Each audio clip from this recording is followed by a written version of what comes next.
Salut, bonjour à toutes et à tous et bienvenue dans ce nouveau rendez-vous chez Paris Sport en ligne avec vos potos préférés, les experts du basket. Installez-vous tranquillement, c'est le 5e quart-temps. Allez, ne me mets pas dans la sauce. T'as cassé un plexi? Quoi? T'as entendu un bout de cornemuse, tu t'es dit je suis à la maison. Insolent. Je rappelle que c'est vous qui ferez la vaisselle juste après. Et c'est la fin de cette émission. Plein de divertissements à venir, des grosses questions, des interactions. À 2, c'est sympa, mais à 4, c'est meilleur. Et donc pour ça, il faut accueillir 2 invités. Alex, je te laisse teaser le premier invité. On a à peu près 208 cm, environ 110 kg, 101 sélections en équipe de France, monsieur Ronny Turiaf. Et on applaudit monsieur Ronny Turiaf qui nous accueille. Comment ça va Ronny? Ça va? Ça va les gars? Ça va les gars? Ça va? Magnifique. 110 kilos, c'était avant, c'était pas maintenant. Ouh. C'est-à-dire? Je suis un peu plus costaud. Ah bon? Ok. Il est fit l'ami Ronny. On en a un autre qui est bien fit évidemment. Alex, est-ce que tu peux présenter notre deuxième invité? Bien sûr, c'est le streamer breton le plus connu du monde, monsieur Rivenzi, le multisport.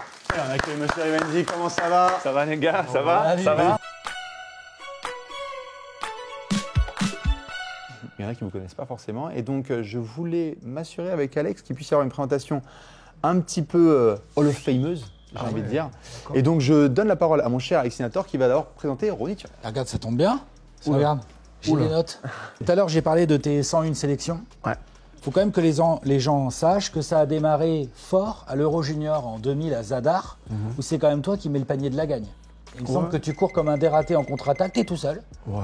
et tu reçois la balle, Et je et balance. c'est le panier de la gagne. Il faut voir les images, c'est assez incroyable. Pas mal. C'était pas mal. La légende raconte aussi que juste avant, quelques jours ou peut-être semaines avant en phase de poule, t'as cassé un plexi.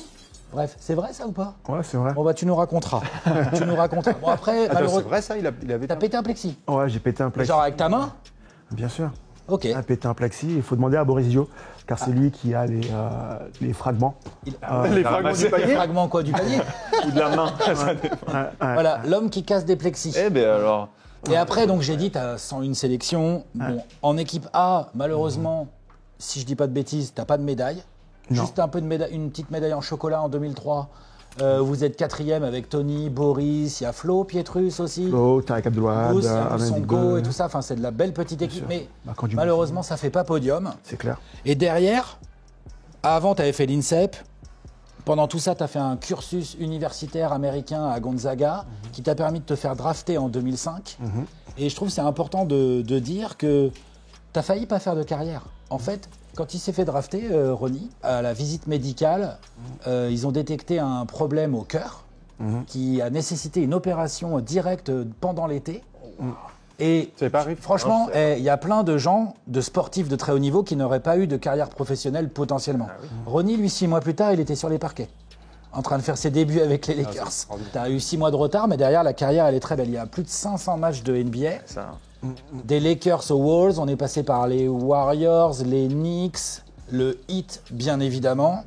Donc bon, ce qui est cool dans la carrière de Ronny, tu vois, c'est qu'il y a quelques petits joueurs qui ont eu l'occasion de côtoyer le grand Ronny Turiaf. Ah, t'es Genre bon. Kobe Bryant, Amar'e Stoudemire, le Ouais, rookie des- Steph Curry. Rookie Steph Curry, hein. Ouais. T'étais encore aux Warriors, il me semble. T'as fait tes devoirs. Hein. Voilà, Carmelo Anthony Ok. et tout.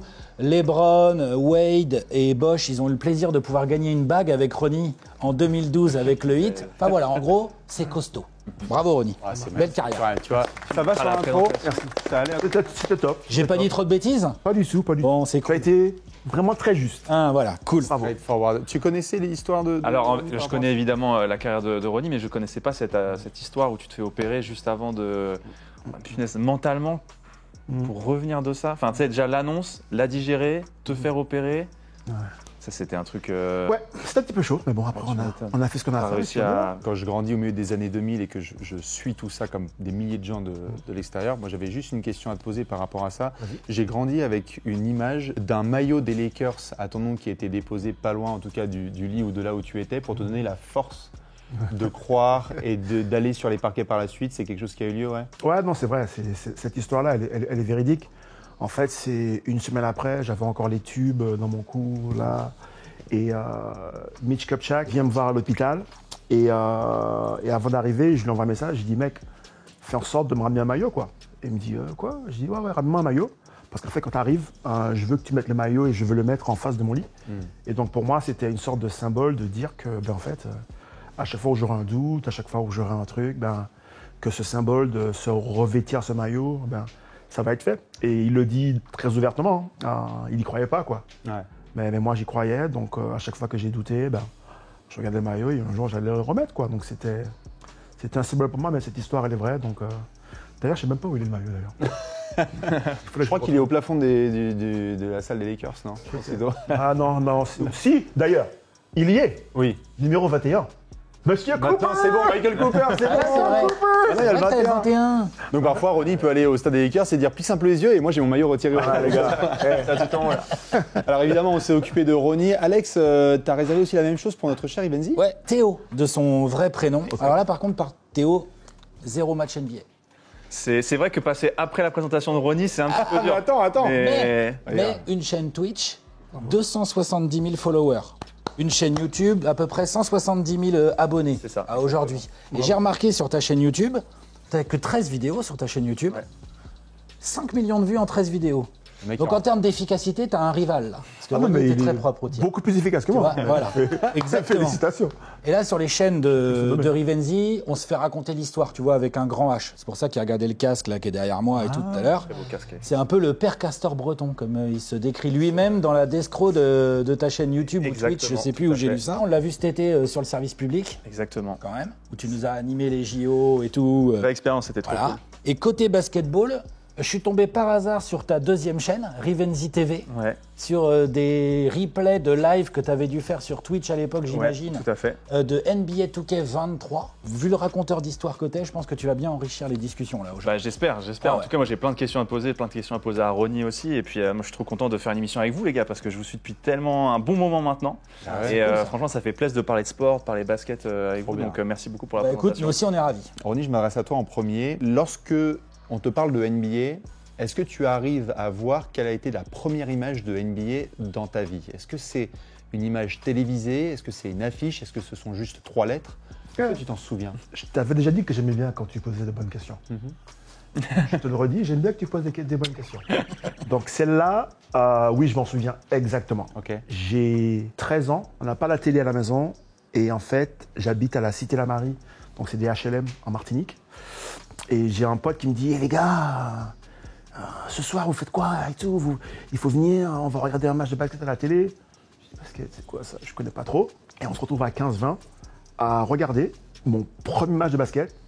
C'est la finale match 6 ou 7, Chicago Bulls, Utah Jazz. Oh, attends, Attends, alors, c'est en 97. 97. Ok. 97. Ouais, j'avais 13 ans, quoi, c'est Ouais, ça 13, 14. Ouais, 13, Première 14. image de NBA, ouais, c'est à ça. Première image. mais- Ok, ouais, donc c'est. Et la vérité, c'est que je regarde le match et au bout de 5-10 minutes, C'est qui lui? non, je rentre chez moi. Frère. Ah ouais? Ça c'est bon. Moi je crois que c'est le coup de foudre. Ouais, c'est vrai qu'il allait la faire. balle orange. Ouais, C'est qui le numéro 23? Ah ouais, y a pas de où doute. j'adore Dennis Tu t'es- Rodman. Ouais. Tu vois. Tu t'es endormi. Non, je suis parti en fait. Ma mère, elle allait me dire qu'est-ce que tu fais dehors à cette heure-ci. Je n'avais aucune idée que le numéro 12 de Utah Jazz, j'allais me retrouver dans son université. Gonzaga, John Stockton. Gonzaga, bien sûr, à 5 ans plus tard. Spokane. Et Incroyable. donc en fait, ça a été un peu la première image que j'ai eue de NBA, c'était ça, les finales NBA. Mais donc t'étais déjà, physiquement, t'étais déjà quand même bien avancé parce que tu commençais à faire déjà bien du basket ou... Non, j'avais jamais joué au basket, je faisais Jamais. que du foot. Et en fait, j'avais T'étais gardien? J'étais gardien, du moins, j'étais gardien. La vérité, c'est que j'ai commencé attaquant, pas bon. Milieu, pas bon. Défenseur, pas bon.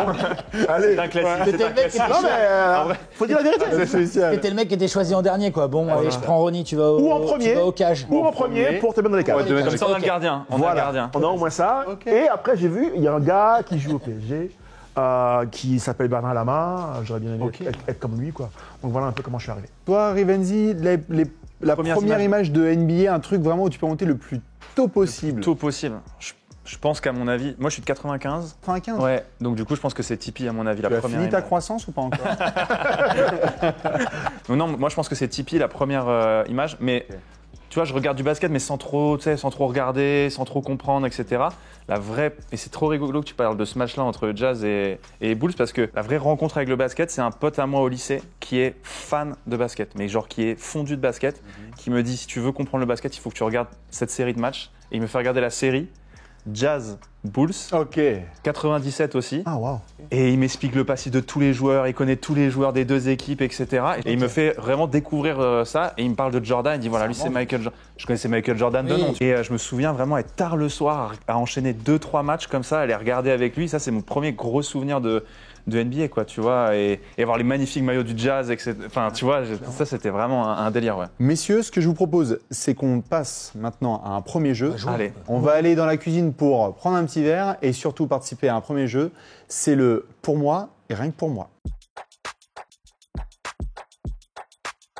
Vous allez devoir dire votre take, l'argumenter et on va voir les réactions des autres. Eh bien, tu sais quoi? Je vais commencer par Monsieur Rivenzi. Ah, Qui va commencer et donc la phrase est très simple. Il faut que tu dises pour moi, rien que pour moi et tu peux suivre avec ta take et on va voir la réaction de Ronnie, d'Alex et Bibi. pour moi, et rien que pour moi, le système de play-off de la NFL est beaucoup plus hypant que celui de la NBA. Le match simple qui départage les deux équipes, win or go home, et je trouve match. beaucoup plus hypant que les séries où c'est long, faut construire, machin, le momentum. Et des fois, c'est 4 matchs et je trouve que ça dilue la hype. Alors que je trouve qu'en NFL, ce qui est bien, football américain, c'est un match. Soit tu es là le jour où il faut, soit tu pas là et tu passes pas. Toi, tu ferais des playoffs où en gros une série c'est un match et on avance. Exactement. Toi, tu veux Knicks Celtics, un seul match. Moi, tu fais un match et Mais je en trouve que c'est finale trop aussi, bien. quoi. Comme pour le Super Bowl, c'est. Moi, en fait, moi, c'est vrai que j'ai été beaucoup plus biberonné au sport européen. Ok. Où, par exemple, le football, c'est un match et puis c'est. Ouais, ou c'est aller-retour ciao, au pire, tu vois. quoi. Oui, ou aller-retour. C'est soit un match ou aller-retour. Mais bien Le sûr. système Voilà. des Et ben, Moi, c'est un match. Voilà. Moi, c'est un match. Ronnie, Et alors, justement, j'allais te poser la question, Ronnie, parce que toi, tu as quand même vécu ça, des séries en 4, en 5. C'est pas si ouf, en vrai, Ronnie, t'as pas de grands souvenirs de série, je pense. Non, pas trop. Franchement, c'est l'idée sur le principe n'est pas Bonne. vas-y. C'est de la merde. conne. Ok, Ah, d'accord, ok. Comme quoi Dans la réalité, je trouve qu'à minima, aller-retour. Mais je comprends ce qu'il veut dire par rapport à l'engouement Ouais. En fait, c'est ça. qu'il y a sur qu'est-ce qui va se passer sur ce On va match. passer de Game 7, Ouais. quoi. Quand tu te retrouves dans les championnats type JO, Ouais. c'est trop bien. Tu vois, tu te dis, là, tu as de la pression, c'est maintenant qu'il faut être bon. Et moi, j'avoue que j'aime vraiment beaucoup ça. Et étant un peu beaucoup plus néophyte que vous sur le basket, des fois, ça dilue mon plaisir de me dire, faut que je revienne dans 2 jours pour voir la suite de la série, là. Ça va être le tour d'Alex. Pour moi, rien que pour moi, aujourd'hui en NBA, les 5 meilleurs joueurs sont pas américains. Ok. Et Vas-y, Pour moi, cite. Si tu les nommes, il faut les nommer. Yanis, Jokic, Shai Gilgeous-Alexander, Luka Doncic et après en 5e, mettez Victor même si vous voulez déjà ou Joel Embiid. Il est américain, Joel Embiid. Il est américain. Ok, bah Moi, je l'ai mettez vu avec Victor. USA, Bah, moi, tu sais je quoi, l'ai mais vu Victor, vas-y, dis-moi. C'est quand même difficile de mettre Anthony Edwards qui joue pratiquement 82 matchs l'année, qui est jeune, qui est un peu le renouveau de Il est la meilleur NBA. que Luka pour toi ou que Shai? Non, je Tu vois, dirais ça- plutôt sur cette 5e place. À la 5e place. C'est pour ça que j'ai fait exprès, j'ai envie Voilà. T'as bien que fait. tu me dises, parce que les 4 premières, ouais, ok. Aujourd'hui, tu dois ok. construire une équipe. Tu prends Wemby ou Anthony Edwards? C'est pas la même. C'est une vraie question. Genre pour jouer tout de suite le titre. Hein. Pour jouer tout de suite le titre. Ouais. Oui, je vais. Cause, hein. Je suis d'accord sur les 4. Il C'est mal. y a aucun doute sur les 4. Je suis. pas une question. Aucun doute carrément. Cohérent. C'est quoi les questions que se posent les journalistes américains justement en ce moment sur le fait que Sur la formation au moins de leurs 4, joueurs. ouais, là, c'est ça, parce que comme tu dis, au moins 4, on est d'accord pour dire que c'est que tous des Européens. Tu dis qu'à un moment donné, Non américain, vu que Shai Gilgeous-Alexander est Ouais. canadien. Oui, voilà, Ouais, c'est il est ça. canadien, mais il n'est pas américain, il n'est pas US. Oui, c'est ça, il est pas US, tu vois. Mais du coup, comment est-ce qu'il voit ce truc-là aussi, tu vois? C'est un peu. Ils sont en train de se faire rattraper, hein. Ils sont en train Ouais. de se faire rattraper, c'est sûr. Ils sont en train de se demander comment ça se passe. Il y a d'autres joueurs de talent non américains qui vont débarquer. Ils l'ont mauvaise. Ouais, parce quand qu'ils même. sentent qu'il y en a qui arrivent et qui commencent à souffler fort. Mais après, c'est vrai qu'on a tendance à nous, normal, le David du Goliath, hein, à se dire on arrive, on est bientôt proche d'eux. 75% de la NBA, ça reste encore des joueurs américains. bien Oui, sûr, ça reste attention. encore des joueurs Sur les américains. tops, t'es en qui- mode, Ça reste leur dominent. sport. Je prends Tatum devant Wemby aujourd'hui. Je suis sûr qu'il y a plein de gens qui ne sont pas d'accord avec toi, dont moi. Voilà.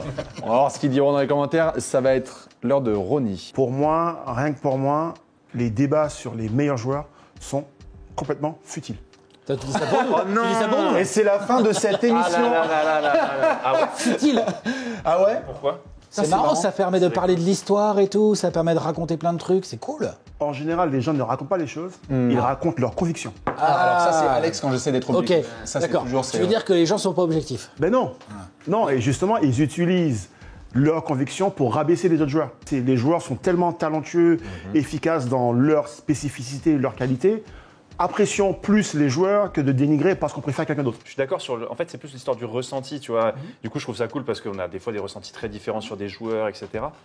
Mais moi, je trouve que c'est trop bien d'essayer de comparer un peu les époques, même si c'est un peu compliqué. Je trouve ça intéressant de rappeler aussi les parcours, les titres, les adversaires rencontrés. C'est-à-dire que tu as la densité de la ligue, par exemple, pour la NBA, à quel moment, comment le jeu a évolué aussi, tu vois. Parce que, évidemment, la génération Curry n'a pas joué au même basket que la génération de Jordan. Et donc, je trouve que c'est hyper important. Et vous faites un super taf, les gars, donc continuez, quoi. Par exemple, quand les gens actuels, les médias actuels, notamment les médias américains, là, ils commencent à mettre Anthony Edwards, c'est le nouveau Michael Jordan, il a la mentalité, ça t'énerve, ça? Non, ça ne m'énerve pas quand c'est comme ça. Moi, je trouve par exemple, qui est le meilleur joueur? Qui est le meilleur joueur de tous les temps? Pour moi, ils sont tous aussi importants les uns que les autres. Quelqu'un d'aujourd'hui ne peut pas être eux sans la contribution de tous ces joueurs qui sont arrivés. Voilà. Le truc d'avoir connu aussi de l'intérieur certains joueurs. Je pense que quand t'es joueur, c'est différent aussi. Parce que tu as des joueurs qui, peut-être sur le terrain, s'expriment pas d'une certaine manière, mais en tout cas dans le vestiaire sont hyper importants, j'imagine, amènent un truc au groupe qui font que tu peux pas, toi juste en tant que spectateur qui n'a pas la vie de groupe, comprendre tout ce qu'il amène à ses coéquipiers et tout ça. Je vais devoir finir avec ma take. Pour moi, rien que pour moi, les meilleurs athlètes au monde sont des basketteurs et ils froissent tous les autres sportifs. Ouf. Oh là, mais alors, j'espère que tu es prêt à défendre ton argument parce que là, Absolument. Alors Ronnie, exceptionnel athlète, hein, mais vas-y. Pourquoi tu mets dans le truc? Parce que cardio, force, taille, saut, longévité, durée. Agilité, Je prends les 4 meilleurs basketteurs et je prends les 4 meilleurs sportifs d'autres sports. Je pense qu'ils les Il les fracassent. froisse. Quoi? Ah vas-y, donne-moi un contre-argument. vas-y. Mec, le rugby? Bah non. Mais non. Mais comment ça, le rugby? Mais Tu non. prends les meilleurs joueurs de rugby de la planète? Bah, tu Mec,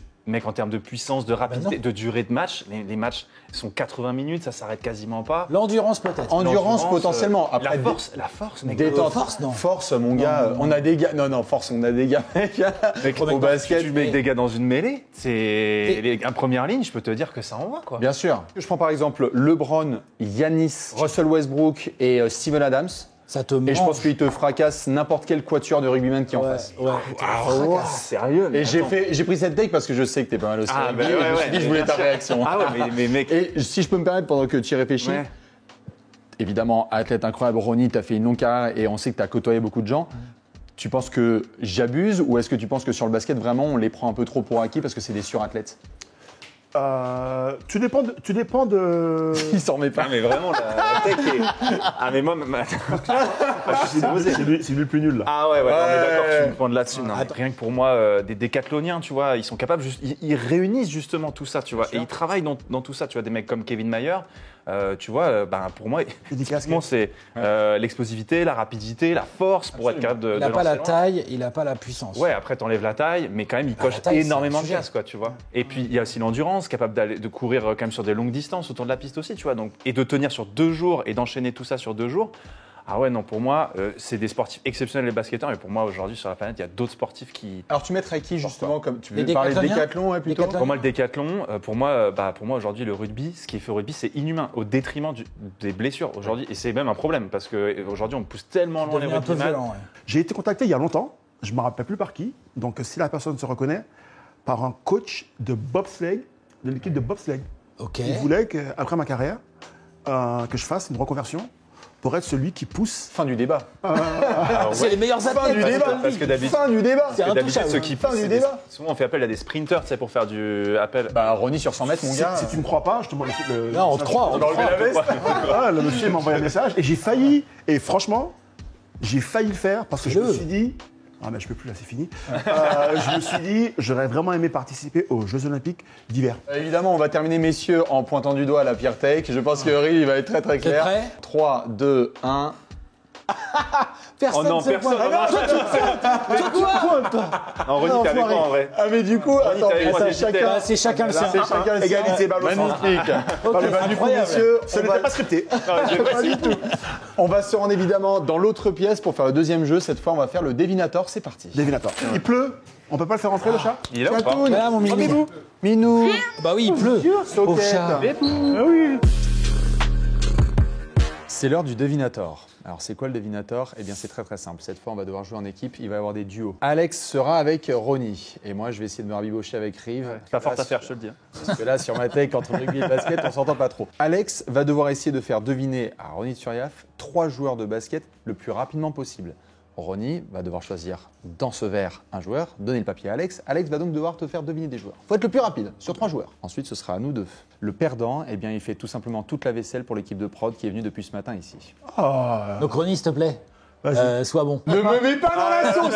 Je te Sois bon, vois tout de s'il te suite. On est bon? Allez, 3, 2, 1, top. C'est parti. parti. Alors, Allez. c'est un pivot de l'équipe de France. Il a joué au Indiana Pacers. Yann Miami. Oui, c'est ça. Allez, hop, un c'est suivant. bon. Attention. Hop, Oh c'est là bon. là là. Oh là là. Allez, allez, allez. C'était le capitaine de l'équipe de France, de ton équipe de Oui. Oh là là, mais c'est quoi la bon question? ça. Oh là C'est là. bon ça. C'est le meilleur dunker de tous les temps, Toronto Raptors. Vince Carter. Ouais, c'est bon Bibi. ça. C'est Mon bon, ça va Bibi. vite ça. 20-0. On s'est allé vite là. Attends, 20, Oh là là, c'est jamais deviné. Alors là, mais là, 3, 2, 1, c'est parti. Top chrono, c'est parti. Oh là là, papier. Meneur de l'équipe de France, crâne rasé, qui était avec l'équipe de France de basket en finale des Jeux Olympiques récemment. Les enfants, ils vont en vacances. Quand ils vont en vacances, ils vont en. quand ils vont en vacances, Ouais, ils vont en. colonie, Ouais. colonie de vacances. Ah mais non, le joueur. Hein? Le joueur, il y a un joueur avec ce mot-là. C'est pas grave, un autre. Allez, non, c'est des Nandos de colo. Non, un Nanto de Ah oui, mais d'accord. De toute façon, là, je vais faire la vaisselle. Alors, joueur en triple-double de moyenne qui a joué au Thunder, un bête de dunker, comment est-ce qu'il s'appelle? Un bête qui joue au Thunder. Mais... Ouais, meneur en triple-double de moyenne. On en a parlé tout à l'heure dans les athlètes, hyper Ah, fort. mais comment il s'appelle Non, mais c'est trop. C'est le meilleur pote de Kevin Durant, lol. Non, mais c'est bon. Ah, je vais faire la vaisselle. C'est Russell Westbrook, magnifique. Encore. Troisième. Attends, je vais pas. Non, il faut bien, j'en ai un sur les Allez, trois, vas-y. quand même. Ouais, Je bien sens sûr. qu'il m'a. On prend le temps. Hein. Alors, c'est un joueur espagnol qui nous a fracassé plus d'une fois. Gasol. Ah, merci mon Rive. Et c'est pour qui évidemment la vaisselle? C'est pour Bibi. Oh non, c'est là trop là. dommage que t'aies Combien la vaisselle, Bastien, Une sur la minute tech que 06. t'avais. Il a fait exprès. Il a fait exprès. On a testé les duos, on a testé vos takes. Maintenant, on va devoir tester votre poignet. On va se lever pour aller dans l'autre pièce. Ça va être l'heure de la balle ne ment jamais. La balle ne ment jamais. C'est l'heure du nouveau jeu. Vous avez un ballon, vous avez un panier. Vous devez vous poser quelques questions. On va vous demander de shooter. Si vous réussissez votre tir, vous avez une question plutôt chill, plutôt détente. Si vous le loupez, peut-être que la question sera un petit peu plus épicée. Hein, du genre qui sont les meilleurs athlètes entre les rugbyman et les basketteurs. Il y a juste une petite spécificité. Par exemple, Ronnie, tu vas shooter en premier. Ok. Shooter à cette distance, c'est assez facile. Ouais. On va shooter les yeux fermés. Bravo. C'est bon, t'es prêt? Je suis au rebond. C'est parti. Allez, c'est parti. Pas mal. Oh, ça ressort. sera Question épicé. épicée. Allez. C'est l'heure de la question épicée. Alors la question épicée, elle est très très simple. Ronnie, honnêtement, Victor Wembanyama, est-ce qu'on en fait pas un peu trop des caisses quand même? Victor Wembanyama, on n'en fait pas assez. Waouh, j'aime. Pour moi, Victor Wembanyama, c'est un joueur extraordinaire qui a vraiment la tête sur les épaules, qui sait là où il veut aller. Et pour moi, il devrait être mis en avant. Et je suis extrêmement content de son interview qu'il a fait avec Picsou Magazine. Très vrai. Parce que pour moi, d'avoir son image, ses mots sur un magazine que tous les enfants vont regarder est extrêmement intelligent de sa part. J'en aurais parlé beaucoup plus. 10 fois plus. Ouais. Ouais. Eh ben écoute Ronnie, tu vas pouvoir te décaler puisque ça va être au tour de Rive. Allez vas-y, de nous shooter ça les yeux fermés s'il te plaît. Attention la prod, mettez-vous facile. derrière le panier parce qu'on sait jamais. Allez, c'est Allez, là. on y va. Je vais la faire. Allez, ferme les yeux. Allez, on y va. Ah oui. Non Épicé. Épicé. Petites Oh là épices. là. J'aime les épices. Petites épices. Si je devais te demander ton meilleur joueur de tous les temps, ce serait lequel? Ronnie Turia fait mon meilleur joueur de tous les temps. Oh là là là là là là. Non, le meilleur joueur de tous les temps. Moi, je pense que pour moi, celui qui m'a fait, que j'en avais parlé tout à l'heure, c'est Michael Jordan, tu vois. Parce que je pense qu'à mon avis, sans Michael Jordan, je pense qu'il y a et la diffusion qu'il a eue. En fait, c'est au-delà des performances sportives, je pense que c'est aussi l'importance qu'il a eue pour diffuser le basket dans le monde, et notamment en France. Donc ouais, moi je vais dire Michael Jordan. Ouais. Une question un peu plus élevée, Bien sûr. tout sport confondu. Le plus grand sportif, tout sport confondu. C'est très épicé ça. Oh, c'est dur. Ah, c'est épicé. Ça. Je sais. Confondu. Ah, c'est épicé, j'aime bien ça. Ça. Il y a tellement de noms qui me viennent en tête. Oui. Ah, c'est dur. On va pouvoir couper au montage le temps de réflexion. Pendant que tu réfléchis, je vais laisser Alex tirer. Tiens. Vas-y. Parce que Alex, il va nous shooter ça évidemment les yeux fermés. Yeux fermés. Il Ah en bah faut oui. qu'il y en ait au moins un qui en mette un. Ah, s'il te Toi, plaît. t'aimes pas les épices, toi. Tu vas devenir un peu Moi, je vais rouge. essayer. Je ferme les yeux. Ah bah j'espère bien, ouais. Allez, mon grand. Je t'avais dit qu'il ne faisait pas les épices. Le shooter's touch. La question, Alex, c'est la suivante, et vous pouvez aussi réfléchir tous les deux. Vas-y. Si tu pouvais dîner avec un athlète un Très soir, ce serait avec qui? Ça, j'aime ça. Ça, c'est une Ça, très c'est une très bonne question. J'en ai qu'un. Ah bah oui, non. Il a dit non, un. prends dans 14, fais-nous une tablée complète. Si, Larry Bird. Larry Bird pour Alex qui fera un petit dîner. Ronnie, toi potentiellement, s'il y avait un athlète ou une athlète avec qui tu aimerais avoir un dîner comme ça tranquille à la maison? Je vais rester simple, parce que à chaque fois que je l'ai croisé, on n'a jamais vraiment eu le temps de se poser. Je dirais Kevin Garnett. Oh oui. Ok. Ah ouais. Ouais. Ok. Moi, je pense une personne avec qui tu passes une bonne soirée, repas et soirée. Je pense que Usain Bolt, tu dois bien te marrer, tu vois. Genre, à mon avis, tu parles avec lui et après tu vas en soirée. Je pense que ça doit être sympa. Et toi, Moi, Bastien? j'adorais, dans le sport actuel et dans la NBA actuelle, j'adorerais avoir vraiment un moment avec Giannis Antetokounmpo parce que je pense qu'entre son parcours et ce qu'il est, il y a quelque chose qui me fascine. Et puis sinon, bon, bah, évidemment, qui dit trash talking, dit Gary Payton. Donc si je pouvais dîner avec lui T'en places tranquille. pas une. Non, mais pourquoi il en a eu deux? Je sais pas. Je me suis permis, c'est moi qui présente. Mais c'est quoi ce truc Parce là que c'est à moi de shooter. Le gars, Allez, il shoot, te dit termine le jeu. Regarde, c'était la ah, question. et maintenant, il... Je vais essayer de shooter évidemment les yeux fermés. Ah, il fait une routine en plus. Ouais, Ouais, bien sûr. Ah ouais, d'accord. Et il me regarde. insolent. Tim Duncan ou Manu Ginobili? Ah la vache, il me connaît bien en plus. Aïe, aïe, aïe, Ah, ça c'est dur. Il faut une réponse tout de suite. Tim Duncan, parce que là il m'a dit de répondre tout de suite et que pour moi c'est un des athlètes les plus extraordinaires qui existent. Humilité, leadership, collectif, la force simple, les capacités à connaître tous les fondamentaux, à respecter la vie, intégrer les gens, être plutôt en inclusion qu'en exclusion. Ça j'adore. Manu Ginobili, c'est la vie est une fête. Il y a beaucoup plus de couleurs, il y a beaucoup plus de choses extraordinaires à vivre. C'est mettre tout un pays, l'Argentine, sur son dos Clairement. et essayer de leur faire croire que tu peux battre les Américains et les battre. C'est leur faire croire que tu es un gamin dans des quartiers défavorisés en Argentine et dire que tu peux devenir une superstar NBA. Je dirais que si je pouvais trancher, je dînerais avec les deux. Voilà. Messieurs, merci pour cette magnifique Mais séquence. attends. Moi, j'ai une question non épicée pour vous deux. Quel est le sujet que vous auriez aimé faire que vous n'avez pas encore fait? Sujet Oh. de De vidéo? de vidéo. Ouais. Est-ce que c'est un voyage? Est-ce que c'est Voilà, un joueur? Est-ce que c'est un Un concept. concept? D'avoir notre propre club en fait, Trash Talk. Ouais. Ça sera extraordinaire. Ça, c'est un projet, mais qui est à peine dans le carton encore, si tu veux. Ok, Parce que ok. c'est un projet, tu vois bien le délire? J'aime bien, on en a déjà parlé, c'est un bon délire. Il y a de ça. Et moi, depuis les tout débuts de Trash Talk, j'ai deux trucs très perso. Un, je pense qu'on n'a pas encore de case humanitaire, perso. Et la deuxième, c'est vraiment commenter les plus grands matchs pour les plus grandes audiences. Pour le moment, on est très content de faire ça sur les canapés et on ne va pas quitter, c'est trop bien. Mais c'est vrai qu'un jour, moi, si on a la possibilité avec Alex de commenter un match de finale NBA pour tout le monde, ou les plus grands matchs de l'équipe de France pour tout le monde, je pense que les gens, il y aura un avant et un après parce qu'on est hyper passionnés par ça. On va retourner dans les canapés parce que cette fois, on va finir avec un débat et un petit pronostic. Ok. C'est parti. Chaud patate. Messieurs, on va terminer avec un débat. On va vous donner l'intitulé. Pour les prochaines émissions, on vous demandera à vous quels seront les débats que vous souhaitez qu'on aborde avec nos futurs invités. Donc, restez connectés. Vous verrez sur les réseaux sociaux de Paris en Sport en ligne et de Trash Talk, on vous posera les questions. Aujourd'hui, c'est nous qui dictons. Et le thème, c'est le suivant. Est-ce que la France peut bientôt battre les États-Unis au plus haut niveau au basket? On a vu récemment qu'il y a quand même des rapprochements. Finale des Jeux de Paris 2024, quand même, ça s'est bien fricoté jusqu'au bout. Ronnie, toi, tu as connu évidemment l'évolution du basket ces dernières années. Rivenzi, évidemment, tu suis le sport depuis très longtemps. Est-ce que c'est un rêve inatteignable ou est-ce que non, toi, tu as le sentiment et vous avez le sentiment qu'on est en train de se rapprocher avec les Jeux 2028 qui arrivent, etc. Tu as dit un rêve inatteignable. Non, je ne suis pas d'accord. C'est un rêve qui est atteignable. On a vu qu'on se rapproche. La différence entre les États-Unis et le reste du monde, c'est que sur des séquences qui peuvent durer, allez, des fois, c'est juste 1 minute et demie, où ils sont légèrement au-dessus du reste du monde. Individuellement Et la ou- différence. Je pense que individuellement, ils sont au-dessus de par la qualité de leur effectif de 1 à 14. Le fait que sur des périodes très courtes, ils peuvent être très efficaces avec ce petit grain de folie qu'ils ont et qu'ils ont cultivé dès le plus jeune âge. Mais je pense que la Serbie a vraiment montré Ah ouais, Ah ouais. qu'ils les ont poussés dans leur Dernier dernier retranchement. je suis d'accord avec ce que vient de dire Ronnie.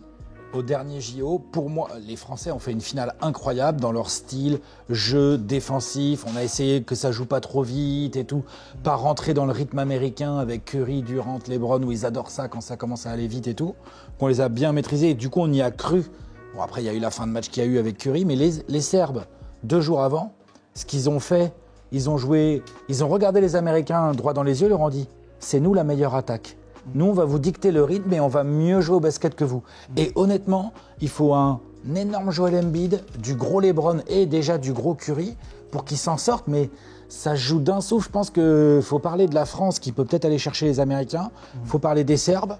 Pourquoi pas un de ces quatre les Canadiens, parce qu'ils ont les... Tu parlais d'individualité là de 1 à 14, les Canadiens ils sont en train de se construire un roster là. Je pense que c'est même l'aspect, la densité des compétitions pour les Américains qui va se resserrer, tu vois. Alors que peut-être qu'avant ils avaient un match compliqué peut-être à aborder, là tu dois en aborder, il y en a eu 2. Coup sur coup, donc tu t'abordes plus, t'es plus confiant comme tu peux l'être de la même façon que si t'es, on va dire, tranquille. La génération française qui arrive, mine de rien, alors que les Américains, j'ai pas l'impression de voir un boom générationnel arriver qui va nous remettre encore un gap et on va se redire, ok, ils nous remettent derrière.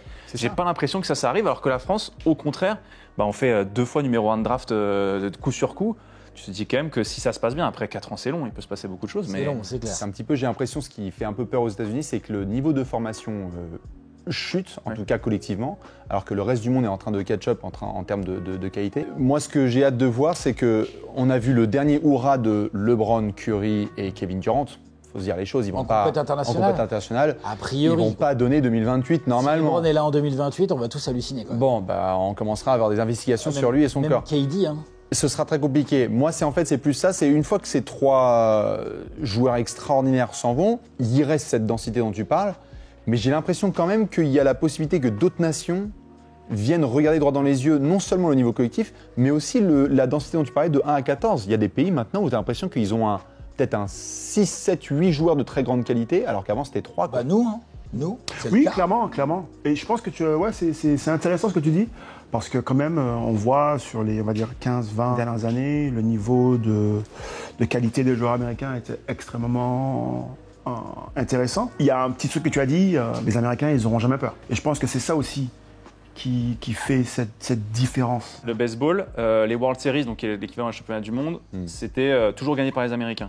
Pour que les Japonais battent en World Series les Américains, il a fallu que le Japon sorte ses meilleurs joueurs, avec notamment le joueur japonais qui roulait sur la ligue américaine. Il a fallu que tous les joueurs japonais jouent dans des grosses équipes au Japon, mais aussi aux États-Unis. Et une fois toutes ces étoiles alignées, ils ont réussi à battre les Américains. Et ça s'est joué vraiment à la toute fin du match, tu vois. Ouais. Donc pour la France, il faudra encore attendre 4 ans, voir si, tu vois, en dehors de Wemby, certains autres joueurs arrivent à prendre des places importantes dans chaque équipe. On a des vétérans qui vont bien gérer leur rôle aussi, être là pour encadrer les jeunes. Tu peux pas envoyer que des jeunes, quoi. Donc le rôle de qui va prendre le rôle récent de Nico Batum ou de Nando ou de gars comme ça? Qui va le prendre? Evan, Rudy, tous ces gars-là, je pense qu'ils sont concernés par ça. Ce qui s'est passé après les finales là, des derniers JO, il y a cette espèce de deuil pointé vers Los Angeles 2028, comme s'il y avait un rendez-vous qui était déjà donné. Ce qui est un peu prématuré, hein, je sais pas faut si pas s'emballer. Mais il ne faut pas s'emballer peut-être, parce que, comme tu as dit, il y a les Serbes, les Canadiens. Est-ce qu'on retournera en finale face aux US sur leur terrain? Ça, ce serait quand même un sacré rêve. Hein. Et gagner chez eux? Ce serait un délire. Oh là là, ça serait exceptionnel. Au-delà de cette finale rêvée, pour moi, c'est l'épopée qu'il y a derrière qui est encore plus intéressante, parce que c'est la construction de tout ça, en fait. Et souvent, on s'arrête souvent à la dernière étape, et on néglige un petit peu. Bah d'ailleurs, les derniers JO, c'est un peu ça. On a tous oublié comment l'équipe a eu du mal en poule. Bah, c'est pas face au Japon. On a zappé. Si, on est survivants. C'est que là, on est plus sûr de la NBA, on est à mi-saison, et je vais demander à chacun d'entre vous, quelle équipe va remporter le titre à la fin de la saison en cours? Ok. MVP des finales, c'est-à-dire le meilleur joueur de la franchise qui va gagner. J'ai pas envie de commencer. Pourquoi pas le back-to-back pour les Celtics, quoi. Ouais. Ils peuvent revenir. Ils sont favoris, même. Clairement. Voilà. Et avec Tatum en MVP carrément. des moi, finales. pourquoi pas. En vrai, je suis curieux de les voir. Ça fait quelques années qu'on n'a pas de back-to-back. Il y a une grosse parité. Hein. En ce moment en NBA, il y a un champion différent. Ça, c'est trop bien, tu vois. Genre, ça, t'aimes bien. Ça, c'est exceptionnel. J'avoue, c'est d'avoir, tu vois, vraiment renouvelé les champions, etc. En permanence, c'est trop bien. Donc c'est trop bien, mais tu veux le back-to-back des Celtics. Parce que j'ai mon petit truc, tu vois, qui fait que. Non, mais parce que. Et justement, les back-to-back, c'est. Le Breton, les Celtics. Là, justement, exactement. Non, mais tu sais que. Alors, le Breton, les Celtics. Je te jure que c'est vrai. Le stéréotype. Non, mais quand j'ai commencé à regarder. Non, mais quand tu sais pas quelle équipe. Non, pas le Bordeaux. J'étais en mode. Je regarde. J'étais en mode. Oh, mais ok, c'est le Celtic, why not, tu vois. Après, bon, je suis pas devenu fan, mais j'étais en mode. Je me suis intéressé un petit peu quand j'étais. T'as entendu un bout de cornemuse, tu t'es dit, je suis à la maison. Exactement. C'est exactement ce que je me suis dit. On est en plein dedans. Est-ce que je suis un breton basique? Peut-être. Bastien Trash Talk, peut-être. Je rappelle que c'est vous qui ferez la vaisselle juste après. Exactement. Non, c'est lui. Il vous voit carrément, t'as vu, la distance est très claire. Champion NBA, New York Knicks. Les Knicks. Ah, Je me suis dit qu'il allait Jalen nous Brunson. sortir ça. Jalen Brunson. pas mal, pas mal. Juste pour. Et ce serait C'est une la grosse note, dinguerie quand même, hein. monumentale. C'est ça. En fait, ce serait pour le sport. Le Madison Square Garden. Madison Square Garden qui pète. J'aime Jalen beaucoup. Brunson, ouais, plutôt en MVP des finales. Ouais. Ouais, parce que j'aime bien. Il se bat, Ronnie. il fait des choix intéressants. Ça veut dire que toi, il y aurait potentiellement un Knicks Celtics et tu mets les Knicks, quoi. Ouais. Ambiance. Juste histoire de faire. Là, ouais, j'y crois ouais, pas. ouais. J'aime sincèrement. bien. Mais juste Tu pour vois, si on rigoler. était sur un match simple. Ouais. Tout est possible sur un match simple. C'est là qu'on y revient. C'est là qu'on y revient. C'est dans cette version du livre que les Knicks remportent. Tu vois, voilà. si les Knicks, ils avaient un petit chabal dans la raquette, eh ben, ils iraient. Voilà. Oui, mais bon, c'est pas un sportif de haut niveau. Voilà. C'est ça le truc. Merci messieurs d'avoir été là, c'était formidable. Merci à vous. Merci pour l'invitation. C'était un Merci plaisir. les gars. C'est clair. On remercie évidemment toutes les équipes qui étaient ici, les équipes de Paris 11 Sport en ligne. Il y aura d'autres émissions du 5e quart-temps. On vous fait des gros bisous. On se retrouve bientôt dans le 5e quart-temps sur Paris 11 Sport en ligne. Ciao. Des bisous, à la prochaine. Ciao. Tu vois, c'est ça qui est bien. Tu accueilles les gens chez toi, tu as l'impression d'être gentil et en fait, tu te finis avec la vaisselle. C'est ça aussi la beauté avec Paris 11 Sport. Oui, bien sûr, bien sûr. Allez, merci messieurs, à la prochaine. Hein. Ciao.